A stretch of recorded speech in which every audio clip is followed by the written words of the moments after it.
বন্ধুরা, আমরা সবাই তো প্রতিনিয়ত বিভিন্ন কর্ম করি, কিন্তু প্রশ্ন একটাই, আমাদের করা এই কর্ম কি আমাদের জীবনে ফিরে আসে, নাকি সবই মিথ্যা কথা? তাই আজ এই প্রসঙ্গকে কেন্দ্র করে বৌদ্ধ সন্ন্যাসী একটি গল্প শোনাবো। তাই গল্পটি মন দিয়ে শেষ পর্যন্ত শুনুন। গল্পটি ভালো লাগলে লাইক, শেয়ার এবং সাবস্ক্রাইব করতে ভুলবেন না। তো চলুন বন্ধুরা, গল্পটি শুরু করা যাক। একদিন এক আশ্রমে এক বৌদ্ধ সন্ন্যাসীর একটি শিষ্য সেই বৌদ্ধ সন্ন্যাসীকে জিজ্ঞাসা করে, গুরুদেব, মানুষ কি তার খারাপ কাজের ফল পায়, নাকি এইসব কথার কথা?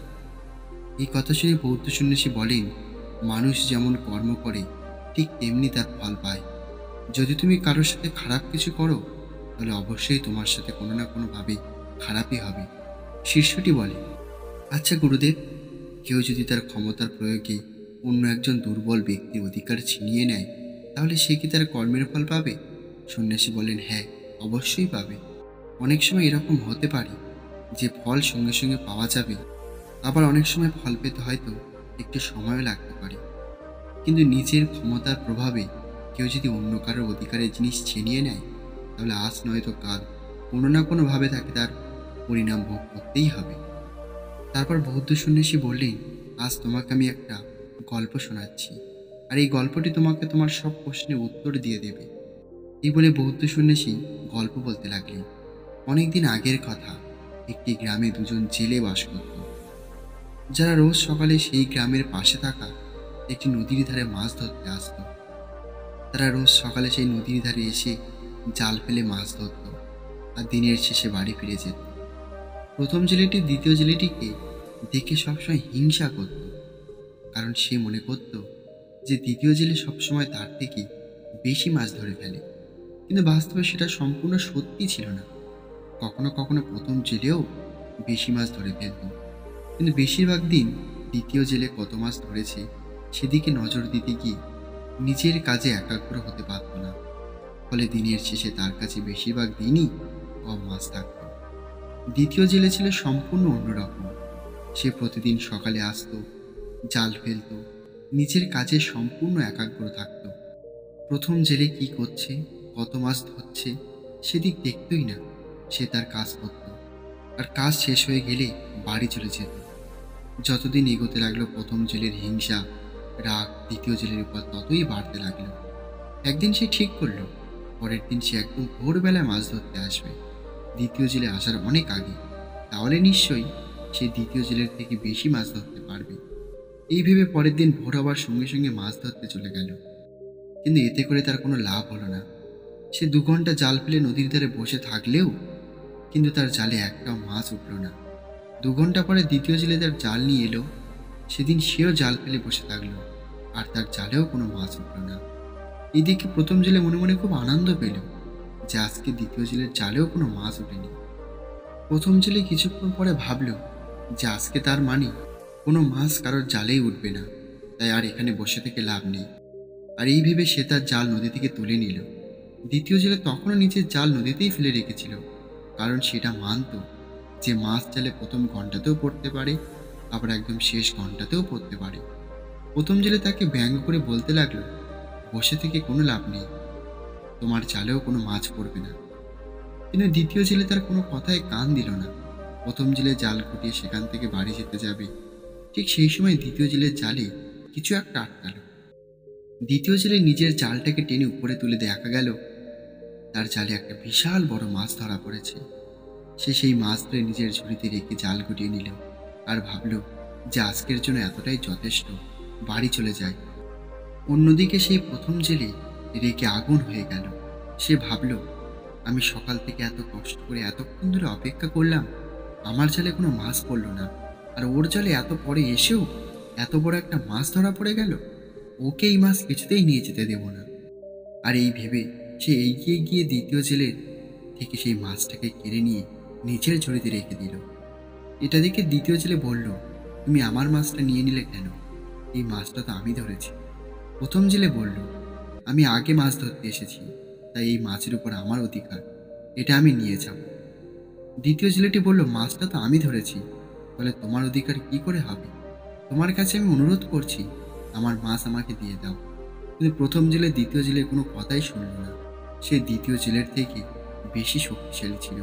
তাই সে দ্বিতীয় জেলের উপর নিজের বল প্রয়োগ করে তাকে ধাক্কা দিয়ে ফেলে দিয়ে সেই মাছ নিয়ে সেখান থেকে চলে গেল। দ্বিতীয় জেলেটি প্রথম জেলের গায়ের জোরের সঙ্গে পারল না, তাই সে হেরে গিয়ে সেখান থেকে খালি হাতেই চলে গেল। এদিকে প্রথম জেলে সেই মাছটা নিয়ে যখন বাজারে বিক্রি করতে গেল, তখন সেই মাছটা বেঁচে ছিল। সে যখন সেই মাছটি ঝুড়ি থেকে বের করতে গেল, মাছটা তখন তার হাতের আঙুলে কামড়ে দিল। তার হাত দিয়ে গল গল করে রক্ত বেরোতে লাগলো। আর এই দেখে সে সেই মাছটাকে সেখানেই ফেলে ডাক্তারের কাছে চলে গেল। ডাক্তার সেই জেলের হাতে চিকিৎসা করে দেওয়ার পর সেই জেলে বাড়ি চলে যায়। 2-3 দিন পরে সেই জেলে লক্ষ্য করে যে তার হাতের ঘা কমার বদলে বেড়ে যাচ্ছে। সে তখন আবার ডাক্তারের কাছে যায়। ডাক্তার তার হাতের অবস্থা দেখে বলে যে তার অর্ধেক আঙুল কাটতে হবে, না হলে তার সম্পূর্ণ আঙুল নষ্ট হয়ে যাবে।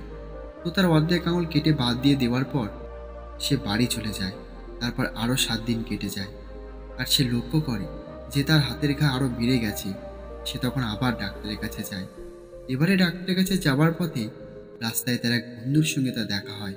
তার বন্ধু তার হাত থেকে জিজ্ঞাসা করে যে তার হাতে কি হয়েছে। সে তার বন্ধুকে বলে যে একটা বড় মাছ তার হাতে কামড়ে দিয়েছে, আর সেই জন্য তার অর্ধেক আঙুল কেটে বাদ দিতে হয়েছে। কিন্তু তারপরেও তার হাত কিছুতেই ঠিক হচ্ছে না, সেই জন্য সে ডাক্তারের কাছে যাচ্ছে। তো তার বন্ধু সেই শুনে তার সঙ্গে ডাক্তারের কাছে যায়। ডাক্তার হাতের অবস্থা দেখে বলে, তোমার ঘায়ের অবস্থা খুব একটা ভালো না। তোমার ইনফেকশন তোমার হাতের অন্য স্থানে পৌঁছানোর আগেই তোমার পুরো আঙুলটা কেটে বাদ দিতে হবে, না হলে পরে আরও বড় বিপদ হতে পারে। তারপর তার পুরো আঙুলটাই কেটে বাদ দিয়ে দেওয়া হয়। তার বন্ধু তাকে বাড়ি পৌঁছে দেয় আর বলে কোনো সাহায্যের দরকার হলে তাকে অবশ্যই ডাকবে। 1 মাস কেটে যায়, কিন্তু সেই জেলের হাত তখনও ঠিক হয় না। তার হাতের ইনফেকশন কাটা আঙুল থেকে সব আঙুলে ছড়িয়ে পড়ে। সে আবার ডাক্তারের কাছে যায়, আর তার সাথে সেই বন্ধুকেও নিয়ে যায়। ডাক্তার তার হাত দেখে খুব অবাক হয়ে যায়। ডাক্তার বলে, আমি তোমার হাতের চিকিৎসা তো একদম ঠিকঠাকই করছি, কিন্তু আমার চিকিৎসা কাজ করছে না। আমি কিছুতেই বুঝতে পারছি না। এখন তোমার হাতের যে অবস্থা, এক্ষুনি যদি তোমার অর্ধেক হাত কেটে বাদ না দেওয়া হয়, তাহলে ইনফেকশন তোমার পুরো হাতে ছড়িয়ে যাবে, আর তোমার পুরো হাত কেটে বাদ দিতে হবে। জেলে আর কি করবে? অসহায়ভাবে ডাক্তারকে অনুমতি দেয় অপারেশন করার জন্য। অপারেশন করে বাড়ি ফেরার পর সেই জেলে একদিন তার বন্ধুকে দুঃখ করে বলে, কি জানি আমার সঙ্গে কি হচ্ছে, আমার হাত কিছুতেই ঠিক হচ্ছে না, কেন আমি বুঝতে পারছি না। জেলের বন্ধু মনে একটু সন্দেহ হয়। সে জেলেকে জিজ্ঞাসা করে যে তোমাকে যে মাছটা কামড়েছিল সেটা তুমি কোথায় পেয়েছিলে?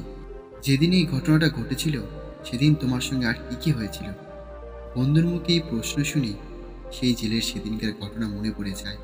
সে তার বন্ধুকে বলে, সেদিন আমি খুব সকালে মাছ ধরতে গিয়ে একটাও মাছ পাইনি, আর আমার পাশে অন্য এক জেলে সে বড় মাছটা ধরেছিল। আমার তার প্রতি আগে থেকেই খুব রাগ ছিল, আর সেদিন রাগের পরিমাণ এত বেড়ে গিয়েছিল যে আমি তার ধরা মাছ গায়ের জোরে তার থেকে ছিনিয়ে নিয়েছিলাম। সেই মাছটাই আমাকে সেদিন বিক্রি করার সময় কামড়েছিল। এই শুনে তার বন্ধু বলে, তুমি বড় ভুল করে ফেলেছ, তোমার একদম উচিত হয়নি সেই জেলের কষ্ট করে উপার্জন করা জিনিসকে গায়ের জোরে ছিনিয়ে নেওয়া। তুমি তার এবং তার পরিবারের পেটের ভাত জোর করে ছিনিয়ে নিয়েছ, আর আজকে তার পরিণাম তুমি ভোগ করছো। এটা তোমার কর্মের ফল। তুমি আজই সেই জেলের কাছে যাও আর নিজের ভুল স্বীকার করে ক্ষমা চাও। যদি সে তোমাকে মন থেকে ক্ষমা করে দেয়, তাহলে হয়তো তুমি আরো বড় ক্ষতির হাত থেকে বেঁচে যাবে। বন্ধুর মুখে এই কথা শুনে সেই প্রথম জেলে তার ভুল বুঝতে পারে এবং সঙ্গে সঙ্গে সেই দ্বিতীয় জেলের কাছে যায় ক্ষমা চাইতে। দ্বিতীয় জেলে তখন সেই নদীর ধারে বসে মাছ ধরছিল। প্রথম জেলেকে এতদিন পর সেখানে দেখে সে জিজ্ঞাসা করে যে এতদিন কোথায় ছিল। প্রথম জেলে তার কাছে হাত জোড় করে সেদিনকার করা কাজের জন্য ক্ষমা চায়। সে বলে, আমাকে তুমি ক্ষমা করে দাও বন্ধু। তুমি প্রত্যেক দিন আমার থেকে বেশি মাছ ধরতে বলে আমার মনে তোমার প্রতি অনেক দিন ধরেই হিংসা রাগ জমেছিল, আর সেদিন সেই হিংসা রাগের পরিমাণ এতটাই বেড়ে যায় যে আমি তোমার ধরা মাছ জোর করে ছিনিয়ে নিই, আর সেই মাছের কামড়ে আমার হাতের আছে এই অবস্থা। আমি আমার কর্মের ফল পেয়ে গেছি, কিন্তু যতক্ষণ না তুমি আমাকে মন থেকে ক্ষমা করছো, আমি এই খারাপ কর্মের ফল পেতেই থাকবো। তুমি আমাকে দয়া করে ক্ষমা করে দাও। দ্বিতীয় জেলে এইসব দেখে প্রথম জেলে কাঁধে হাত রেখে বলে, তুমি চিন্তা করো না বন্ধু, তুমি খুব তাড়াতাড়ি ঠিক হয়ে যাবে। আমার কাছে তোমার ক্ষমা চাইতে হবে না, তুমি ভগবানের কাছে ক্ষমা চাও। আমার তোমার উপর কোনো রাগ নেই। প্রথম জেলে বলে, আচ্ছা তুমি একটা কথা বলো তো, তুমি কি কোনো তন্ত্রমন্ত্র জানো? মানে তুমি কি এমন করেছিলে যাতে আমার হাতের আজ এই অবস্থা হলো? দ্বিতীয় জেলে বলে, না বন্ধু, আমি কোনো তন্ত্রমন্ত্র জানি না। তুমি সেদিন যখন আমার হাত থেকে নিজের জোর দেখিয়ে মাছটি ছিনিয়ে নিয়ে চলে গেলে, আমি সেদিন শুধু ভগবানের কাছে বলেছিলাম, হে প্রভু, আজ আমার আর আমার পরিবারের মুখের ভাত যে নিজের জোর দেখিয়ে ছিনিয়ে নিয়ে গেল, তুমি তাকে নিজের জোর দেখিও। এই শুনে প্রথম জেলে ঈশ্বরের কাছে ক্ষমা চায় আর সেখান থেকে চলে যায়। গল্প শেষ করে বৌদ্ধ সন্ন্যাসী তার শীর্ষকে বলে, আমাদের কখনোই নিজের ক্ষমতা প্রয়োগ করে অন্যের অধিকার ছিনিয়ে নেওয়া উচিত নয়। অন্যের পরিশ্রম করা কোনো জিনিস আমাদের কখনোই ছিনিয়ে নেওয়া উচিত না।